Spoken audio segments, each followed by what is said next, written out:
অনুভূতির কোনো ব্যাপার না। আমরা রাজনৈতিক কর্মী, রাজনীতির সাথে যুক্ত দীর্ঘদিন ধরে, আজ থেকে তো নয়।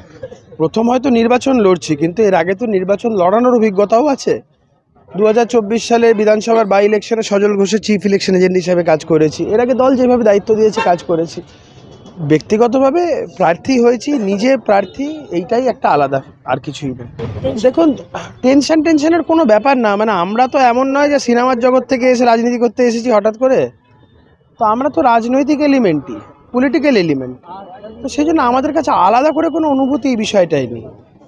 অনুভূতি সেই দিনকে হবে যেদিনকে আবার পরে এখানে আসবো 4 তারিখে সার্টিফিকেটটা নিতে। দায়িত্বভার তো নিশ্চয়ই বাড়বে। 4 তারিখে সার্টিফিকেট নেওয়ার পরে তো দায়িত্বভার বাড়বেই। মানুষ যখন নির্বাচিত করবে, দায়িত্বভার তো নিশ্চয়ই বাড়বে।